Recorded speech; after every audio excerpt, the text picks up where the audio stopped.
Fala galera, aqui é o Salsa, estamos aqui hoje com mais um Saiu e Você Não Viu. E dessa vez uma edição especial, a edição mais um, eu e mais um. Esse mais um é ninguém menos que o Guilherme Mazzaro, um dos programadores da Behold Studios, uma desenvolvedora indie fundada lá em Brasília. Como vocês podem ver aí, hoje nós vamos falar do maior sucesso atualmente do estúdio, Knights of Pen and Paper, que já foi nomeado como jogo do ano em diversos sites como SlideDB ou All Jogos, além da equipe ter sido premiada na SP Games 2008-2012, na BR Games 2009 e no Independent Game Festival em 2013. O jogo já teve resenhas em grandes sites como IGN, Kotaku, Touch Arcade e Eurogamer. Seja bem-vindo, Guilherme. Obrigado. Obrigado. Você ter vindo aí hoje colocar um pouquinho de salsa nos seus jogos. Oh, com certeza. Mas então, olha só, primeiramente, eu gostaria de saber o nome da empresa, Behold Studios. Tem alguma coisa a ver com Beholders, cara? Então, com certeza, né? Todo mundo gosta de RPG, aquele negócio de aquele monstro cabuloso que todo mundo olha e fica de cara. Mas tem sim. Mas tem a ver também com a própria palavra, que é o behold, de você parar e verificar o que é, né? De você observar, né? Observar, exatamente. Então tem um pouquinho a ver um pouquinho de cada coisa aí. Bacana, muito legal. Agora, olha só, eu vi lá que o foco primário de vocês no momento são jogos indies para portáteis e para PC, né? O que vocês acham deles como uma porta de entrada para o mercado de games, né? Comparando aí que vocês agora acabaram de ter um lançamento grande para PC. Então, eu acho que é exatamente isso. É uma porta de entrada, né? Que a gente conseguiu aí com esse sucesso do Knights. E eu acho que não é nem questão de ser foco primário, eu acho que é o foco da empresa mesmo em se manter dessa maneira. E vocês têm, assim, têm recebido propostas de fazer coisas maiores e, por consequência, não, vamos deixar isso de lado por enquanto, vamos focar só em indies mesmo, ou por enquanto tá tudo indo no esquema, tá tudo indo dentro da agenda de vocês?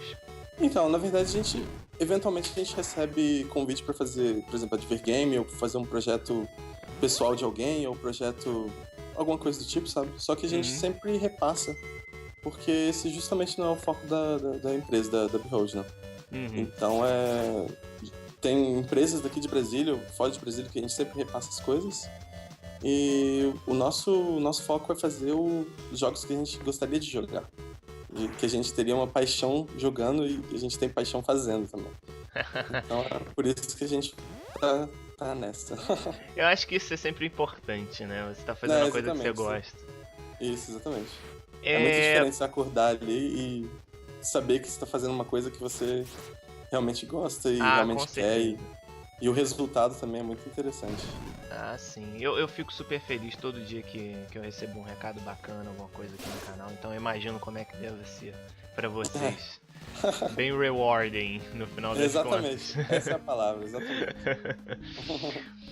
Mas olha só, vocês fizeram então aí um contrato, um acordo com a Paradox Interactive, né? Exatamente. E quais foram as dificuldades para procurar um publisher e quais foram as vantagens oferecidas pela Paradox? Então, pra ser sincero, no SP Games de Brasília, em 2012, tiveram várias palestras, dentre elas teve uma palestra com o Shams, da Paradox, que por acaso foi quem fez as negociações com o pessoal da Dungeonland, se não me engano. Então, o meu Skype fez barulho que caiu? Não, tá tudo ok. Ah, não, beleza. Foi mal. Mas, então, daí ele fez uma palestra e falou que estava procurando por jogos. E nessa palestra tinha uma lista enorme de itens que eles procuravam dentro dos jogos. E foi engraçado que cada vez que eles listavam um dos itens, a gente olhava um pro outro e falava, ué, isso Knights tem. E aí foi. Então a gente viu que o Knights tinha tudo que eles estavam buscando, né? E o jogo tinha acabado de ser lançado. Então, depois da palestra, a gente conversou com ele e tudo mais. E a gente conversou por horas ali, ele se interessou e falou que ia testar o jogo na viagem de volta dele pra Suécia. E ele passou lá as tantas horas na viagem jogando Knights. Então, na hora que ele chegou, ele já mandou um e-mail falando que adorou o jogo e que era isso mesmo, e a gente começou as negociações. Foi basicamente isso. Vocês viciaram o cara numa viagem de avião. Exatamente, foi uma questão do vício ali. A gente vai te viciar e você não vai ter pra onde fugir, cara. Tá certo. Que bom, né? Que bom que ele gostou. Mas e as então... vantagens foi... por exemplo, sim. uma das vantagens foi o próprio Steam, né? Eu acho que o Steam é a maior vantagem de todas. Então, olha o tamanho da coisa hoje em dia, né? Sim. Você vai no Google ali, você digita Knights of Pen and Paper e tem 50 mil resultados. Tem um monte de gente falando de review, de diversos sites vendendo. Pô, a comunidade no Steam tá crescendo bastante. É legal então, que existe a gente recebe muito né? e-mail, então... Sim, existe uma integração hub. da comunidade no Steam. É impressionante porque a pessoa às vezes acaba vendo ele só como uma ferramenta de compra e não é, né? Não, é não muito mais do que isso. É um portal mesmo enorme, né? Exatamente. Então, vários fóruns e tudo mais. E você vê notícias e, enfim, diversas coisas. Então, uma assim, coisa leva a outra, né? Um amigo seu que recomenda o jogo, é uma notícia Exatamente. que aparece no teu feed. Exatamente. E uma das outras vantagens também da Paradox é que, assim, querendo ou não, eles estão aí há muito tempo, né? Vendendo jogos e tudo mais e publicando. Então, eles têm uma carga de experiência nas costas. Então, eles saberiam o que poderia ser mais útil ainda pro jogo. Eles também proporam várias mudanças. Mudanças, algumas até que a gente já tinha até pensado em fazer, já estavam no schedule já. Então foi bem interessante, sabe? Mas foi bastante trabalho nesses últimos meses aí. Então vamos dizer, o SP Games foi em outubro. Então, basicamente, de outubro até agora, a gente tava conversando com eles e já fazendo e etc. Então foi basicamente de janeiro. Vai fazer um ano daqui a pouco, né? Vai fazer um ano, pois é. Então foi bastante. O lance de vocês terem ficado junto com a Paradox também ajuda o fato de, por exemplo, na pré-venda, né? Uma das coisas que chama mais atenção é o fato de você ter um personagem extra, exatamente, que é um personagem de mágica, né? Exatamente, foi uma das coisas que a gente podia oferecer, né?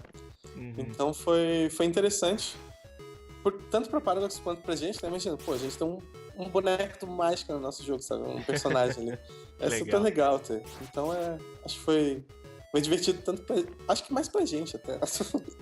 No final das contas ali. Sim. Mas tudo bem.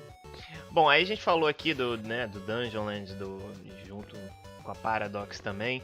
E vocês acham que esse tipo de coisas, atualmente, eles vão servir para outros desenvolvedores brasileiros ganharem reconhecimento de outros publishers? Ou você acha que hoje a Paradox continua sendo assim, a melhor opção para aceitar, por exemplo, uma equipe nova brasileira?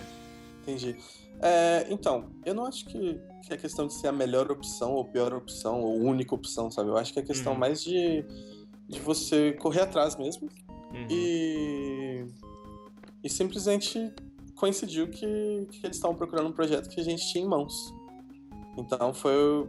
Claro que o pessoal da Critical ali estava junto, então pode ter rolado uma ajuda também. Mas eu acho que não continua sendo a única a aceitar brasileiro, sabe? Eu acho que é questão de oportunidade mesmo. Sim. Então, e o nome Knights of Pen and Paper? É alguma referência à Távola Redonda? Como é que surgiu a ideia de fazer o jogo? Então, o nome foi uma questão de... A gente estava perguntando sobre nome, como que ia ser o nome. Aí, de repente, surgiu assim, do nada. Absolutamente do nada. Jogou assim no ar e o pessoal percebeu que ia ser... Foi um brainstorm ou foi alguém que deu uma sugestão maravilhosa na hora certa? Foi alguém que deu. Eu confesso que eu não lembro quem foi que deu a sugestão do nome.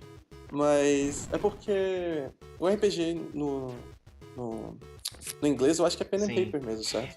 Quando então, uma pessoa quer se referir, né, ao de mesa, Isso, exatamente, o pen and paper. Então a gente simplesmente viu que esse era o nome exato pro nosso jogo, porque era exatamente... eu acho que era um nome muito catchy, né? Que você olha e já... Nossa, com certeza. Já pega a ideia do jogo. Exatamente.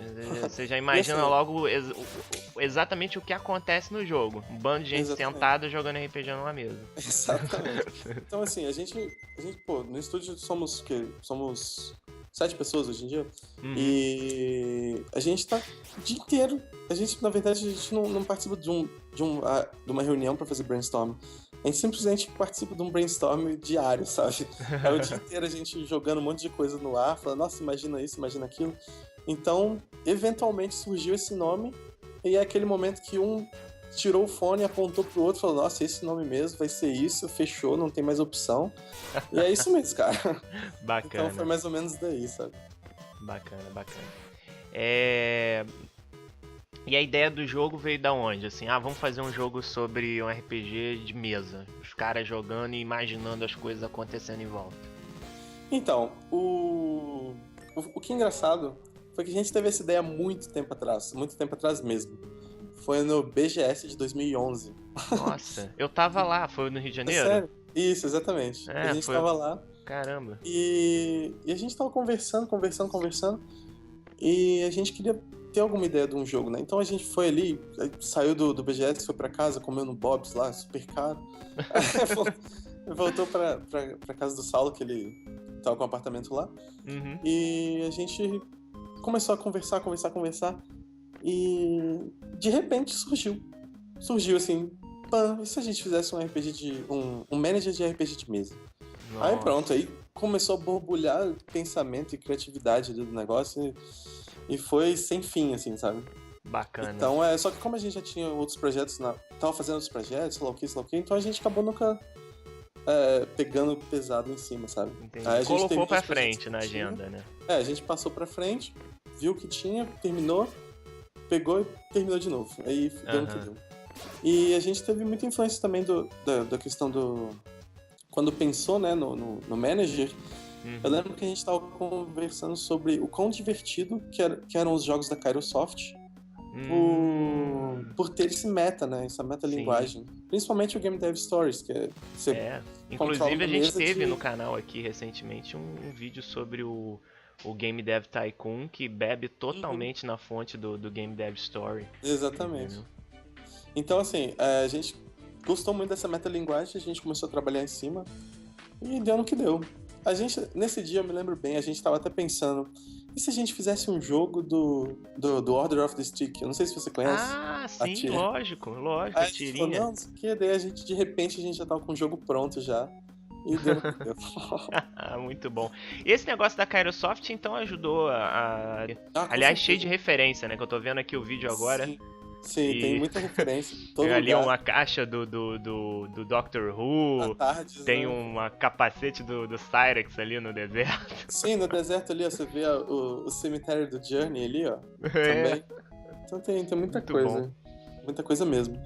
Mas o visual, eu acredito que, não vou dizer que ajudou, mas é que toda a equipe gosta muito de pixel art. Gosta muito mesmo, acho os jogos super bonitos e tudo mais.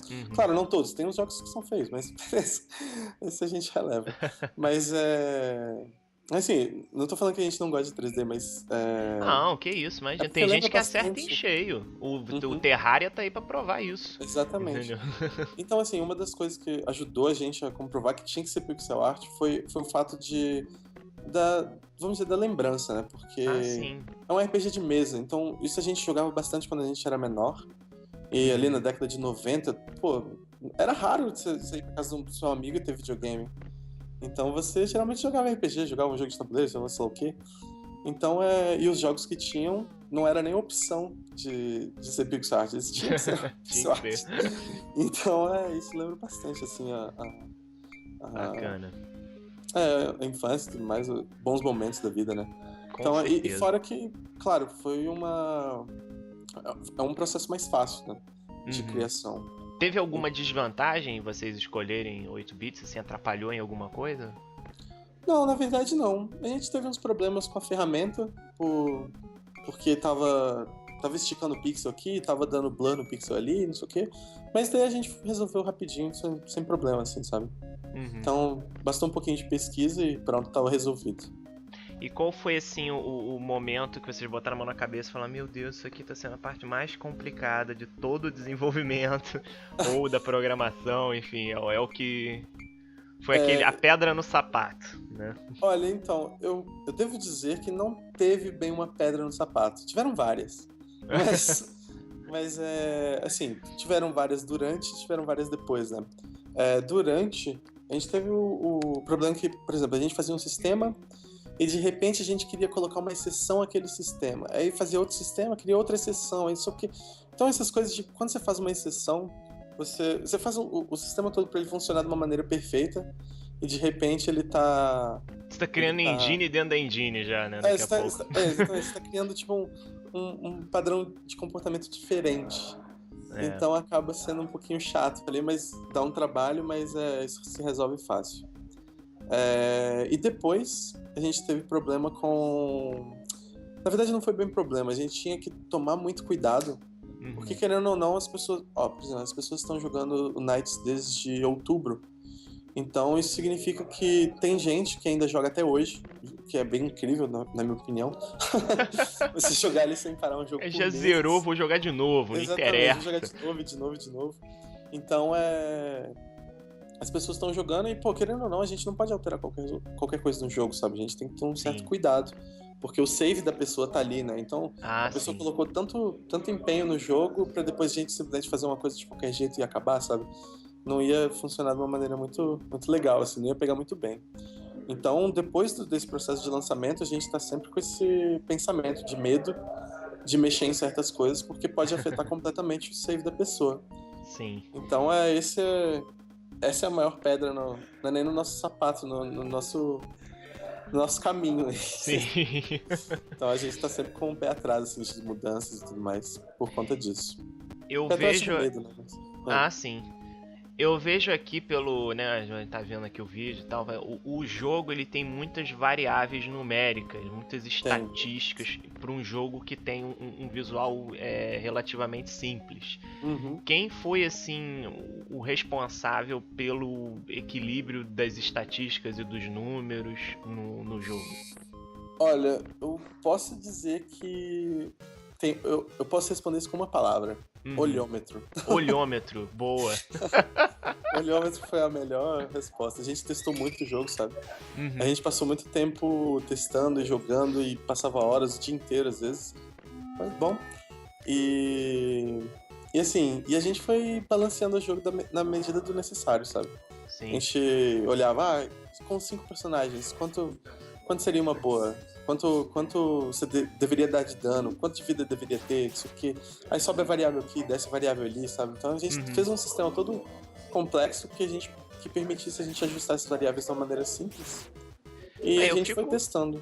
Eu fico impressionado porque a pessoa tá jogando, ela tem uma maleabilidade de escolher o quão difícil vai ser o combate, mas olhando a barra que aparece, né, quando a gente vai adicionando lá a quantidade de oponentes, ela vai aumentando, mas ela não tá te mostrando exatamente uma porcentagem de dificuldade, né? É só uma corzinha que vai aumentando ali. É uma cor que vai aumentando. Pois é, e eu fico impressionado com a precisão que vocês conseguiram colocar no negócio, que realmente é mais difícil ou não, entendeu? Sim, é basicamente cálculo, né? Então a gente calcula mais ou menos o level, quanto que a pessoa dá de dano, isso lá o quê. Então a gente vai mexendo nessas variáveis e conseguir fazer esse cálculo automático ali. Mas é claro que o cálculo não é tão, vamos dizer, preciso, porque, tem inteligência humana por trás, né? Lógico, sim. Você escolher... A malícia. Exatamente. Você tem, vamos dizer, suas prioridades dentro da batalha. Isso não é contado, por exemplo. Então acaba não sendo muito preciso. Às vezes mostra que a batalha é muito difícil, mas se você sair atacando de qualquer jeito, realmente vai ser muito difícil. Mas se você tiver um pouquinho de estratégia, ou fizer uma coisa, por exemplo, você stunar um cara, aí dar heal no outro, sei lá o quê, você já quebrou todo o argumento da dificuldade ali, dificuldade, né? Sim. E até também se o cara priorizar uma determinada estatística lá, uma habilidade qualquer, aquilo vai, né, tip the battle, né, vai virar exatamente a mesa. E você mencionou a dificuldade, é até um ponto interessante de comentar, porque esse foi um processo a gente tava fazendo o jogo, né? A gente pensou, como que a gente vai, deixar o jogo mais difícil ou mais fácil? Então a gente sabe que as pessoas mais casuais tendem a jogar os jogos mais fáceis, né? Uhum. E a gente aqui somos viciados em Demon Souls, Dark Souls, esses jogos difíceis.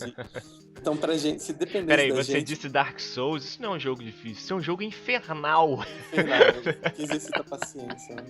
Exatamente. Então, é engraçado, a gente gosta bastante desses jogos difíceis. Então, Aham. se dependesse da gente, a gente ia deixar o jogo super difícil, porque a gente vê Sim. diversão nisso, sabe? Mas a gente também sabe que as pessoas, nem todo mundo é assim. Então a gente resolveu, por que não deixa o jogador escolher quantos monstros ele mesmo quer matar, sabe? Qual a dificuldade da quest dele. Então por isso que às vezes você vai fazer uma quest, você pode escolher o tipo de monstro que você vai matar. Então acho que isso tudo tem a ver com a dificuldade e o modo do jogo da pessoa. Esse lance Oi? que a gente falou do visual, você acha que também não é acabar enganando, assim, a pessoa vai olhar e falar assim, é um jogo casual por conta do visual 8 pixels, e aí depois o cara pega pra jogar e fala, pô, mas ele tá acabando comigo. Então, engana muita coisa, né? Por exemplo, eu acho que eu posso citar até a questão do Steam. Uhum. Porque as pessoas, às vezes, eles veem um jogo indie em pixel art Uhum. e acham que é caro você pagar, por exemplo, R$15 num jogo. Sim. Só que, na verdade, se você... É bem engraçado que é um cálculo... vou usar o mesmo exemplo de uma pessoa, de um jogador que postou na comunidade lá do jogo. Uhum. Assim, uma pessoa estava questionando se valia a pena. Porque provavelmente viu e achou que pudesse ser casual o jogo. Sim. E uma outra pessoa, que não é nenhum da gente, que respondeu assim, vamos dizer o seguinte, você paga $5 pelo ticket do cinema pra ter 2 horas de diversão. Eu acho que eu vi esse comentário. Você viu isso? Pois Sim. é. Aí o cara mas pode falar, pode falar. O cara falou assim, eu acho que o jogo valeu pra mim uns $46. Ou seja, então você fica, nossa, então ele tem foi ver no muito IMAX, jogo. né? Exatamente. Então assim, você percebe que apesar do visual, entre aspas, casual, o jogo foi muito... Eu posso dizer que foi muito bem trabalhado. A gente procurou bastante entreter o jogador de diversas maneiras, seja nas referências, nos textos, na história, sei lá, no estereótipo do jogo, sabe? Dos personagens, na narrativa, enfim, em todo. No jogo inteiro, sabe? Não foi feito de qualquer maneira de uma, sei lá, como se fosse pouquinho ali, você joga 1 hora e acabou. Como os jogos costumam... Como as pessoas costumam olhar para os jogos casuais e pensarem, né? Mas eu acho que assim, é bom você ter puxado esse assunto aí do valor, do preço, né? Tem muita gente falando, não, porque você vê que ali em cima, né, eu tenho a quantidade de gold que eu tenho. Pro personagem que eu tô, no nível que eu tô, provavelmente eu não estaria, agora já caiu um pouco, eu já comprei umas coisas, mas eu não estaria com 1.600 de ouro no início do jogo. Se deu por conta da pré-venda e tudo mais, né? O jogo acabou dando um bônus pra mim. E aí ele tem lá uma opção de transactions lá, de você comprar. Exatamente, comprar mais ouro. Aí o cara foi lá no fórum da Steam lá e sentou o malho falando que não, porque é pay to win, porque eu tô gastando pra coisa e tal, pra poder vencer. Aí obviamente, a primeira coisa que me passou na cabeça seria pay to win se tivesse um leaderboard, se tivesse uma coisa de competição, ou sei lá no meio. Exatamente, não tem competição nenhuma no jogo. Competição entendeu? com você mesmo. Aí eu já achei aquilo um absurdo. Aí depois, quando eu vi, eu não sei quem foi, acho que foi você, alguém explicou, falou assim, não, a gente só colocou lá a função pra servir como se fosse um botão de doação. Sabe? Se você quiser, você gasta. Se você não quiser, você joga o jogo normal. Exatamente, você joga o jogo normal e você não tem necessidade de fazer o in-app. Geralmente as pessoas fazem o in-app porque elas querem recompensas imediatas, né? Recompensas grandes e imediatas. O jogo não faz isso. O jogo não te dá recompensa tipo gigante imediata. Você não vai fazer uma quest e vai ganhar 1.000 gold. Porque isso daí ia quebrar o jogo, sabe? Sim, lógico. Mas tem gente que sente a necessidade de ser forte desde o começo. Ainda mais RPG, né? Exatamente, ainda mais RPG que você batalha ali pra conseguir, pra você subir, você crescer no jogo, sabe? Então E tem também as pessoas que no início quando a gente lançou no iOS e no Android era engraçado. que a gente recebia e-mail falando que que eles estavam roubando a gente por estar pagando tão barato por um jogo tão grande e tão bom. Então as pessoas começavam a fazer o in-app pra dar suporte pra gente, sabe? Então, Olha aí, tá vendo? pra ajudar o estúdio. Então é mais questão de, pô, você tá me dando suporte, você tá ajudando o estúdio, pô, toma um dinheiro aí pro jogo, sabe? Toma aí 1.000, 2.000, 10.000 gold, sabe? Se divirta no jogo, seja o rei do seu jogo, sabe? Tipo, é o que então me deixa mais uma pasmo. É a pessoa reclamar de tipo de uma coisa assim. Ah, não, porque tem que ter um diferencial na versão do PC pra justificar o valor mais caro do que a versão de iOS. Do iOS Android. Aí eu pensando comigo, porra, cara, me desculpa, mas você já paga tão caro num portátil, num iPad, num, sei lá, num celular smartphone. Também, né? Entendeu? Porra, você já comprou, você já pagou a sua cota de coisa cara ali, entendeu? Já pagou, né? Tá certo. Eu tô aqui com o meu computador, tranquilo, que eu faço o meu upgradezinho básico a X meses, a cada X meses, entendeu? Pô, não vai custar eu pagar um pouco mais caro num jogo que, sinceramente, nós não estamos falando de, tipo, $60 como grandes jogos AAA tem aí os valores, entendeu? Pô, é diversão garantida o jogo de vocês, cara. Sinceramente, assim, eu me diverti bastante com o jogo até agora. Saber disso. Entendeu? Então, sei lá, eu não acho justificativa o cara chegar lá e sentar o malho porque deveria ser. Mas, pô, tu quer que o jogo no Steam seja $3 de cara? Né? Uma parada que já tem promoção quase que o tempo todo. Exatamente. O Steam, né? E eu achei muito engraçado uma coisa que aconteceu. Que ontem ou antes de ontem, não me lembro agora, uma pessoa postou no fórum lá, comentando assim, que tem muita gente comentando de problemas de in-app e tal, não sei o quê, porque as pessoas olham e acham ruim, né? Sem mesmo entender como funciona. Sim. Mas só pelo fato de ter, a pessoa já tá odiando. Então uma pessoa lá postou e falou, problema do in-app solved, né? Ele postou assim. Aí a gente leu e achei genial, porque o cara falou assim, pega um pedaço de fita isolante, cola na tela do seu PC e pronto, o in-app tá resolvido, você nunca vai precisar clicar ali. Se é que você precisaria algum dia, né? Pô, meu Deus, que genial. Eu achei isso genial, a gente achou muito engraçado, eu gargalhado aqui. Não é, cara? É falta de autocontrole isso, cara, não é possível. Sim. Uma pessoa tá reclamando, é falta de autocontrole. Exatamente, então a gente deu muita risada. E no que a gente deu suporte a essa piada, gerou uma outra thread de ódio lá. O cara que nego tava falando que a gente não era. Que a gente tava com a mente muito fechada, sabe? Não sei o que. Ele falou, olha. Eu até pedi desculpa pro cara, falou, olha, se você se sentiu danificado por isso, me desculpa. Mas foi uma piada só, sabe? Então falta um pouquinho de humor, assim, nas pessoas também. As pessoas, a internet deixa as pessoas às vezes. Exatamente. Exatamente. Sabe? Muito sérias às vezes. Isso é verdade. Bom, mas voltando aqui à nossa questão. Guilherme, qual é o seu histórico com RPGs de mesa? Você gosta, você não gosta? Tem algum viciado aí na equipe? Tem muita gente viciada. Mas eu gosto bastante. Eu lembro que eu jogava aquele Dragon Quest há 1000 anos atrás, que era uma caixa enorme, assim. Eu não sei como eu consegui. Eu era criancinha, né? Eu jogava sozinho. Não me pergunte como eu jogava sozinho. Mas eu jogava. Minha irmã não gostava de jogar, então não tinha nenhum amigo pra jogar também. Nossa. Que gostasse, né? Não que eu não. Sim. Não sozinho. Né? Lógico, gente, ele não é uma pessoa sozinha no mundo, calma. Mas aí eu lembro que na escola levaram um board game do Dungeons and Dragons. Era Advanced Dungeons and Dragons. Era uma caixa preta, assim, mais fina. Né, com o dragão vermelho, né? Guerreiro, um dragão vermelho. Aí pronto, aí foi meu início. Tava na segunda série, eu acho, sei lá.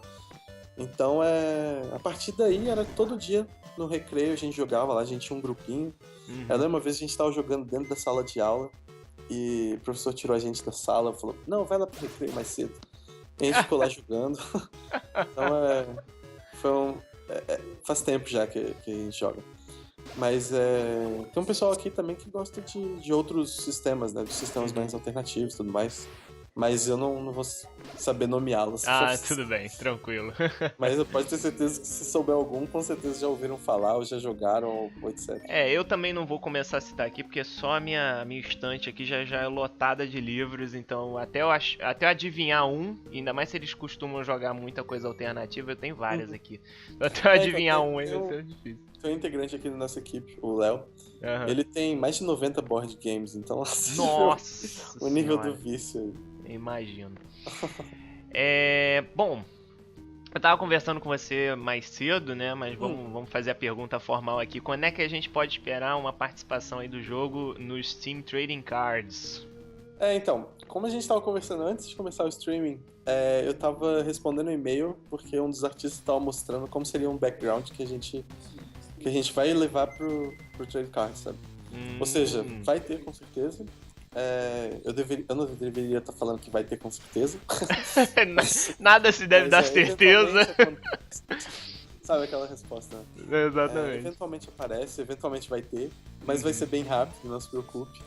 É interessante pro jogo no momento isso. Oi? É interessante pro jogo ter o Steam Trading Cards. Com certeza. Eu acho que é uma ótima oportunidade, porque essa questão da gamificação, né? Das pessoas colecionarem figurinha e sei lá o quê, e tá ligado diretamente ao jogo, e querem passar de level o profile da Steam, gente vendendo carta, comprando carta, aí você tem que comprar o jogo pra ganhar carta, então nesse embalo todo a gente acaba ganhando junto, sabe? Exatamente. Então e os caras que ficaram... trabalho. Os caras ficaram tanto reclamando lá de que...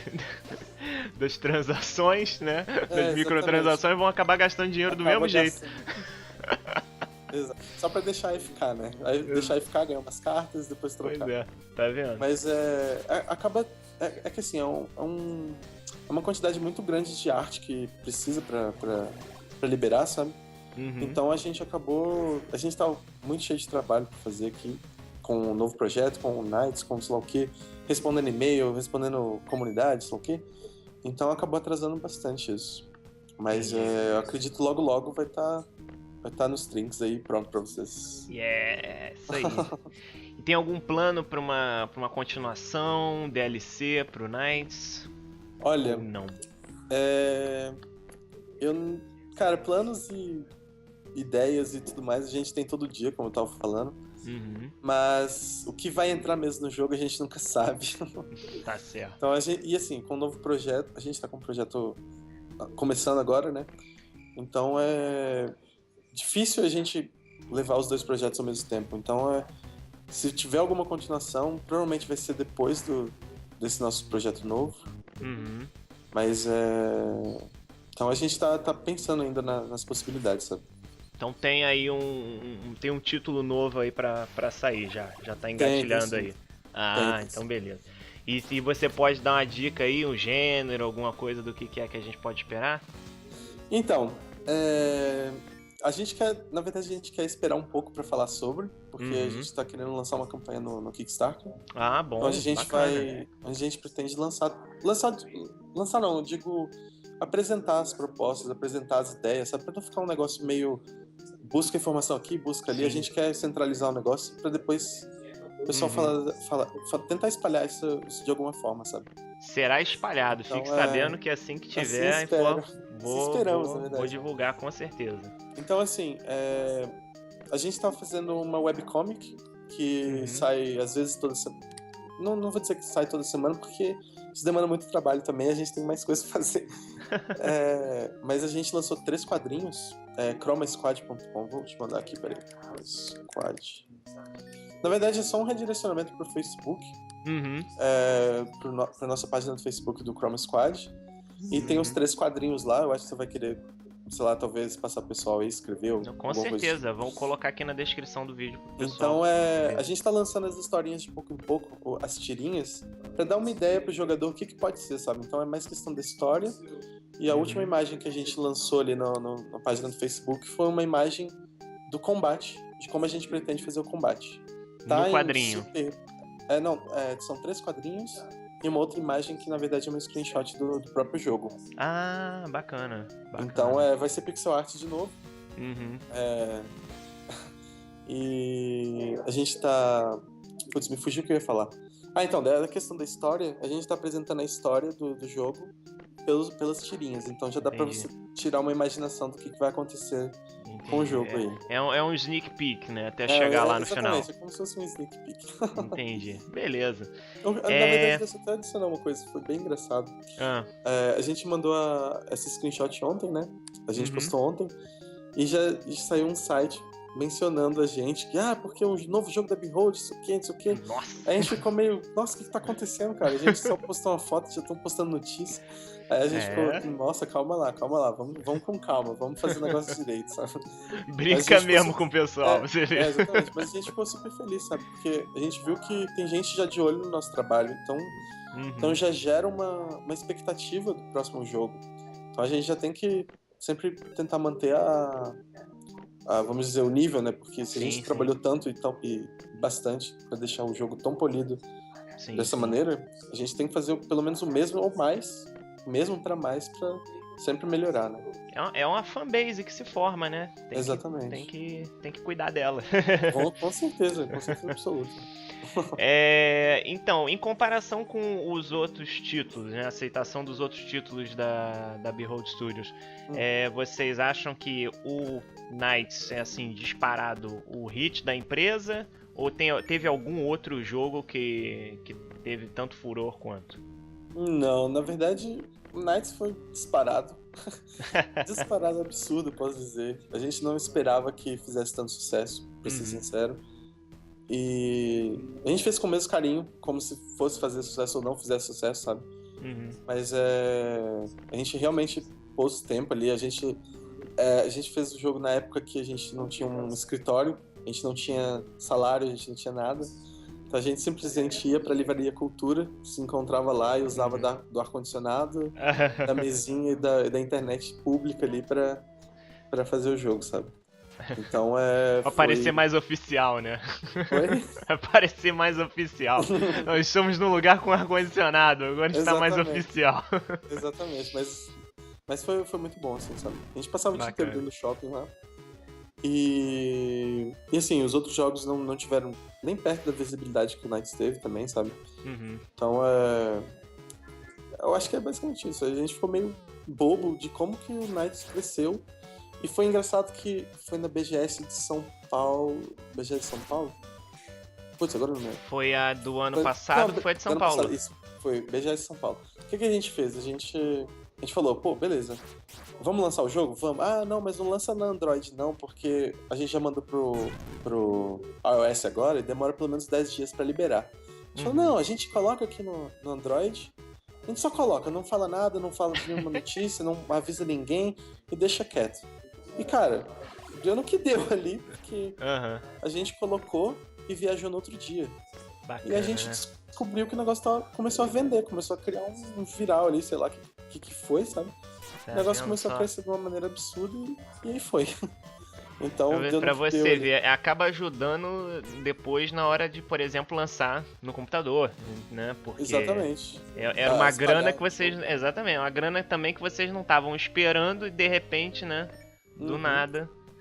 A gente tinha uma pessoa pra fazer esses contatos também. Com certeza deve ter... Com certeza ajudou, né? Sim. Então mas como tava todo mundo viajando, foi de repente, então... Enfim.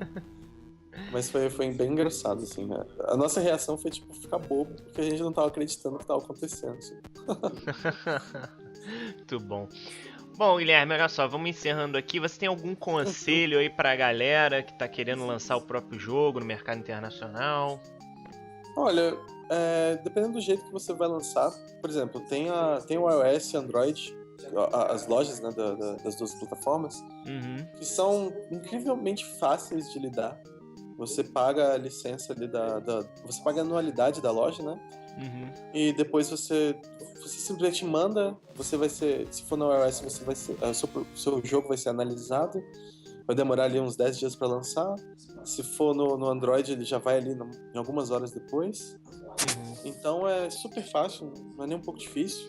Se você for lançar para PC, já começa a ficar mais difícil, porque você tem a questão do Steam. Então você tem que ser aprovado ali no Greenlight, ou então às vezes conseguir uma publisher. Só que não necessariamente a publisher vai conseguir o a sua acordo, vaga né, no Steam, sabe? Sim, É sim. o acordo. Como já aconteceu recentemente, teve uma história, mas eu não vou me lembrar muito bem. Eu não vou lembrar o nome do jogo que aconteceu isso, mas Não basicamente seria, é isso. provavelmente, se é o jogo que vocês... Se é um jogo de fora, não é de vocês, você deve estar provavelmente falando do Unepic. Foi o Unepic, eu não lembro, pra ser sincero, mas o Unepic acabou de entrar no Steam, então eu acho que Sim, não foi, não. Não, é porque antes do Unepic entrar no Greenlight, ele tentou entrar no Steam direto. E aí deu um problema na época e o cara não conseguiu. E aí Eu acho que deu foi mó bafafá no Twitter e tudo mais por conta disso. Eu acho que foi a própria Disney que tava publicando algum jogo e o pessoal Pode tava ser falando, também. olha, não foi... ter publisher não te considera uma vaga no Não Steam. te garante, não, Não a te vaga. garante, exatamente. Exato. Então ficou aquele papo assim de, nossa, e aí? E agora, sabe? Sim, Então assim, sim. eu acho que o negócio é fazer o negócio. Tem uma empresa de São Paulo também que sempre vende os jogos pelo site deles, a Miniboss, que eles têm um trabalho incrível também. Na verdade tem várias empresas, né? Eu tenho o pessoal de Curitiba também, do Kazuya Asado. Sim. Da Aduj.